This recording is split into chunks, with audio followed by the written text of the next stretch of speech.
नमस्कार प्रेक्षकांनो, या मालिकेच्या आजच्या जबरदस्त भागामध्ये आपलं स्वागत आहे.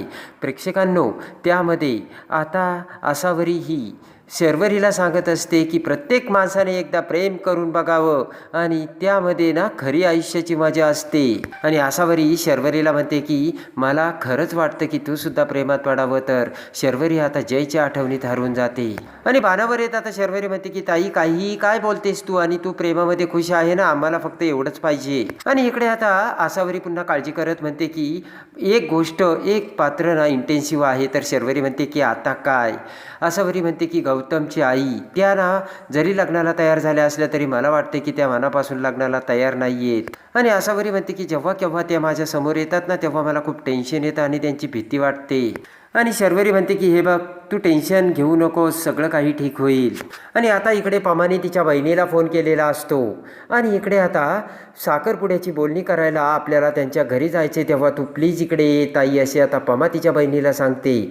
आणि लगेच आता पमा म्हणते की ना त्या तेजस्विनी बाई आहे ना, त्या फाडफाड इंग्लिश बोलतात आणि त्यामुळे माझ्या मनावरती दडपण येतं, मी खूप घाबरते. तर आता इकडे पमाची बहीण म्हणते की त्यात काय झालं एवढं. आणि पमा म्हणते की तू आत्ता लगेच ये ताई, नंतर मला हळूहळू सवय होईल. आणि पमाची बहीण म्हणते की हे बघ, मी, साक्षी आणि आकाश आम्ही तिघेही असणार आहोत आणि येणार आहोत, तू काही काळजी करू नकोस. आणि पमाची बहीण आता पमाला समजावते. आणि इकडे आता जय हा बसलेला असताना आता गौतम त्याचे आवरून आता जयकडे येतो. आणि इकडे तिकडे आता गौतम एरझऱ्या मारू लागतो. जय म्हणतो काय झालं, तू एवढा का अस्वस्थ दिसतोयस. तर गौतम म्हणतो की अरे आज बोलणी करायला परब फॅमिली येणार आहेत ना. जय म्हणतो की मग त्यात काय झालं. गौतम म्हणतो की आशूसुद्धा येणार आहे ना रे. आणि जय म्हणतो की ते सगळे आल्यानंतर फक्त आपण साखरपुड्याची डेट फायनल करू, बाकी काय एवढं त्यात. आणि गौतम म्हणतो की जर तू बघितलंय ना दादा, अरे ती परब फॅमिली आणि आपली फॅमिली, जर दोन फॅमिली एकत्र आल्या तर नक्कीच भांडणं होतात आणि त्यामध्ये काही ना काही होतं. आणि इकडे आता तेवढ्यात जय म्हणतो की मी आवरून येतोच, तू काही काळजी करू नकोस. तर इकडे आता तोपर्यंत खानोलकरच्या घरचा दरवाजा उघडत आता परब फॅमिली तिथे आलेली असते आणि पटकन. आणि इकडे आता पिनूने सगळे काही परब फॅमिली आली आली असे ओरडत आता तेजूचा बेडरूम गाठलेला असतं आणि तेजूला ती परब आल्याची सांगते. तर तेजू म्हणते की झाली का मग सगळी तयारी, आणि गुरुजींना बोलावलं का. तर आता पिनू म्हणते की हो, सगळ्यांना बोलावलं. आणि लगेच आता तेजू म्हणते जा मग तोफेची सलामी द्यायला. आणि इकडे आता त्यांचं ते घर बघून अनु आणि मेनू दोघीही आता खूप अवाक होतात आणि म्हणतात की मला असं वाटतं की मी टायगर फिल्मची शूटिंग बघायला आली की काय. आणि त्या वरच्या मजल्यावरती त्यांचं घर असल्यानंतर आता अनु ही बाहेर बघते आणि म्हणते की वाव ताई, ते बघ, आपण जर इथून पडलो तर आता इकडे तोपर्यंत आजी तिथे येते. आणि तोपर्यंत इकडे सुभाष, पमा, शर्वरी, आशू आता आजीसमोर सोप्यावर येऊन बसतात. तर तेवढ्यात गौतम पळत पळत तिथे येतो आणि हाताची घडी घालून आशूकडे बघत उभा राहतो.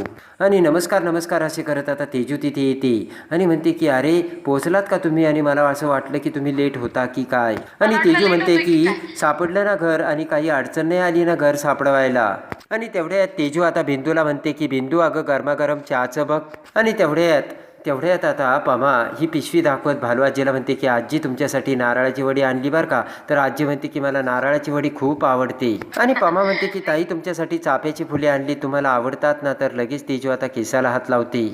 आणि तेजू म्हणते की काही हरकत नाही, तुम्ही प्रेमाने आणली ना तर ठीक आहे, पण मला चाफ्याच्या फुलाची ॲलर्जी आहे. आणि आता तेजू म्हणते की आईला पण ना आता BP आहे आणि तिचं पण खूप दुखणं चालू आहे, तिला नारळाच्या वड्याची ॲलर्जी आहे. तर आजी म्हणते असू दे, मी दुखणं अंगावर घेईल या वड्यासाठी.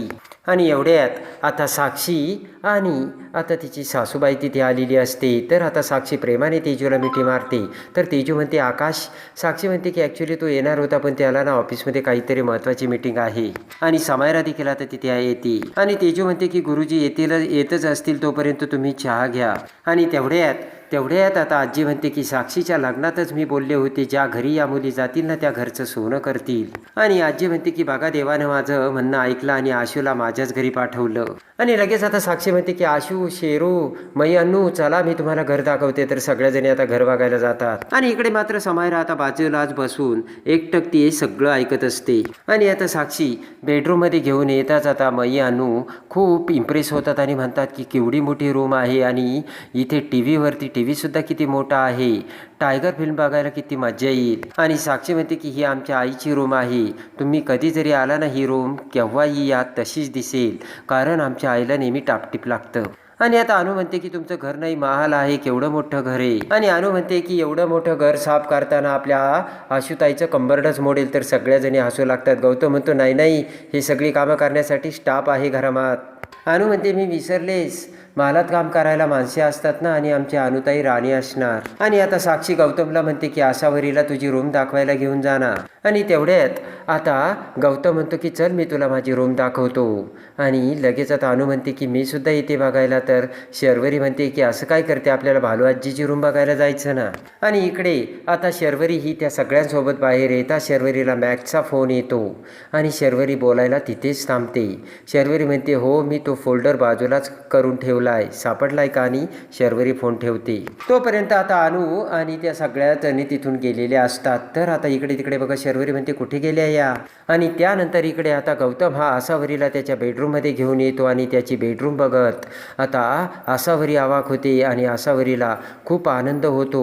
तर तेवढ्यात गौतम आता बेडरूमचा दरवाजा बंद करतो आणि प्रेमाने आसावरी समोर येत आता आसावरी डोळे झाकते. तर गौतम आसावरीला मिठी मारतो आणि म्हणतो की फायनली आपण एकत्र आलो आणि आपलं लग्न ठरलं आणि आपण कोणत्या परिस्थितीतून गेलो आणि खरं हे जायला नको होतं पण तरी हे सगळं घडलं, असे आता गौतम हा आसावरीला बोलतो. आणि गौतम म्हणतो की फायनली आज आपण इथे आहे दोघंच, माझा तर विश्वासही बसत नाही.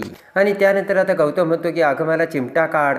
तर लगेच आता आसावरी चिमटा काढते. तर गौतम हात मागं करतो आणि ओरडतो आणि म्हणते की एवढा मोठा चिमटा काढला. आणि लगेच आता आसावरी म्हणते सॉरी सॉरी आणि प्रेमाने आसावरी गौतमचा हात धरून आता गौतमच्या हातावरती प्रेमाची फुंकर मारते. तर एकटक नजरेने गौतम हा आसावरीकडे बघू लागतो आणि दोघेही पडलेले असतात ते एकमेकांच्या प्रेमात आणि दोघेही प्रेमाच्या एकटक नजरेने एकमेकांकडे बघू लागतात. आणि लगेच आता गौतम म्हणतो की मग आता मला बरं वाटलंय बरं का, आणि कशी वाटली रूम. तर रूमकडे बघत आता आसावरी म्हणते छान आहे. गौतम म्हणतो की हे बघ तू आली ना लग्न होऊन, तर तुला जशी पाहिजे तशी सजव.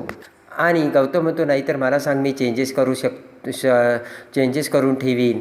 तर आता आसावरी म्हणते नाही नाही आत्ता नको नंतर. तर आता गौतम म्हणतो नाही आत्ताच. गौतम म्हणतो थोड्याच वेळात आपली साखरपुड्याची डेट फिक्स होईल आणि मग लग्न करून तुला याच घरात यायचंय ना.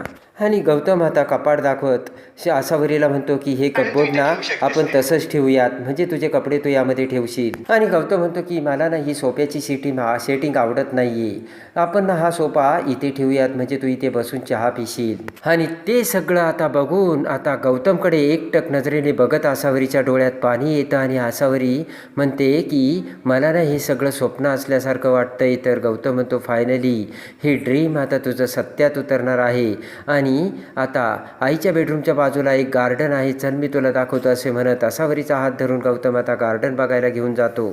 आणि इकडे आता तेजू ड्रॉवरमध्ये आता गुरुजींनी दिलेली त्यांच्या लग्नासाठीची पत्रिका बघत असते. तर तेवढ्यात गौतम तिथे येतो आणि म्हणतो की आई काय तू इथे काय टाईमपास करते, घरी बाहेर ना खाली सगळे वाट बघताय. तर तेजू म्हणते की अरे ती गुरुजींनी पत्रिका दिली होती ना ती बघते. तर आता गौतम म्हणतो ती कशाला पाहिजे. तर आता तेजू म्हणते तुला काही फरक नाही पडत, पण शास्त्राच्या पद्धतीने चालावं लागतात बाबा काही गोष्टी, आणि हे काय पेपरवर्क नाही आहे काढलं की झालं, ते ना वर लिखित असतं आणि त्याचा विचार करावाच लागतो. आणि लगेच आता तेजू म्हणते की चला गौतम आणि आसावरी पुढे जाऊ लागताच तेजू तिच्या हातातील कप आता खाली टाकते आणि तो फुटतो ते बघून गौतम आणि आसावरी घाबरतात. गौतम म्हणतो काय झालं आई. तर तेजू म्हणते सॉरी. आणि लगेच आता तेजू म्हणते की मी हे उचलून आले, तुम्ही जा, साडी खराब नाही झाली ना आशू तुझी. तर आसावरी म्हणते की नाही. आणि गौतम म्हणतो की आई तू हे सगळं कशाला करते, मी स्टाफला सांगतो. तर आता तेजू म्हणते नाही नको, परब आलेत ना खाली, त्यांच्या खाण्यापिण्यासाठी स्टाफ लागेल.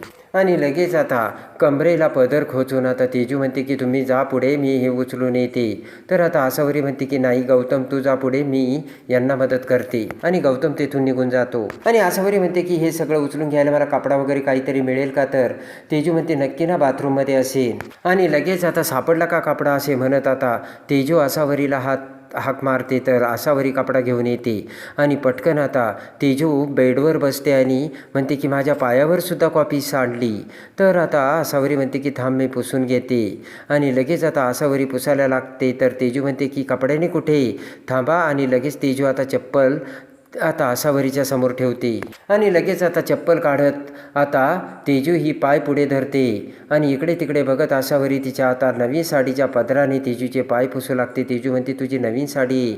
तर आसावरी म्हणते चालेल आणि तेजू म्हणते स्वारी बरं का बाळा. आणि पदराने आता पाय पुसताक्षणी तेजू म्हणते की राहू दे आणि आसावरी आता तो कप उचलू लागते आणि तेजू म्हणते की माझ्या पायावरची तू स्वतःच्या साडीचा विचार न करता साडीच्या पदराने कॉपी पुसली. किती समजूतदार मुलगी आहे तू. सून म्हणून अजून झाली नाही तरी पण येणारच आहे ना सून म्हणून. आणि तेजू म्हणते की समोरच्याला आपल्या प्रेमात कसं पाडायचं नाही याची तुला पूर्ण माहिती आहे. तर आसावरी आता तेजूकडे बघते. तेजू म्हणते की म्हणजे समोरच्यांचे लाड कसे करायचे त्याच्या मदतीला असं धावून कसं यायचं हे तुला चांगलं माहिती आहे ना. तर आसावरी तेजूकडे बघते आणि एवढी शहाणी मुलगी आहे म्हणून कोण तिच्या प्रेमात पडणार नाही असे आता तेजू बोलते. आणि लगेच आता तेजू ही ड्रॉवरमधून पैसे काढते आणि आसावरीला म्हणते की हे घे आपण केलेल्या कामाचा मोबदला मिळायलाच हवे. तर आसावरी नको म्हणते. तर तेजू म्हणते की देवाच्या कृपेने भेटले असं म्हणून समज आणि ठेव आणि ते पैसे तेजू आता आसावरीच्या हातात देते. आणि लगेच आता इकडे गुरुजी तिथे येतात आणि इकडे तेजू आता ती पत्रिका गुरुजींना दाखवते आणि गुरुजी ती पत्रिका बघताच आता तेजू म्हणते की गुरुजी बघितली का पत्रिका. तर गुरुजी म्हणतात हो आणि माफ करा तेजू मॅडम पण हे लग्न होणं शक्य नाही कारण या पत्रिकानुसार या दोघांचं लग्न होऊ शकत नाही आणि खूप मोठं अघटित घडेल आणि यांच्या लग्नाचा योगच नाही. तर ती ऐकून सगळ्यांना मोठा धक्का बसतो आणि लगेच आता जय पुढे येत म्हणतो की थांबा गुरुजी काही जरी झालं तरी गौतम आणि आसावरीचं लग्न होणार आणि ते लग्न मी लावून देणार. आणि जय म्हणतो की मला माहिती आहे पत्रिका जरी असं सांगत असली तरी शास्त्रामध्ये योगायोग असण्याची ताकद खूप मोठी आहे.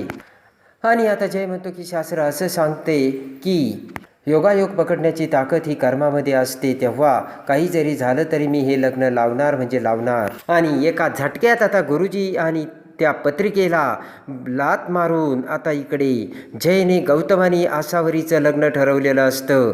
तर कसं वाटला गौतम ते कमेंट्समध्ये नक्की कळवा आणि या मालिकेच्या डेली अपडेटसाठी आपल्या चॅनलला लाईक करा, सबस्क्राईब करा.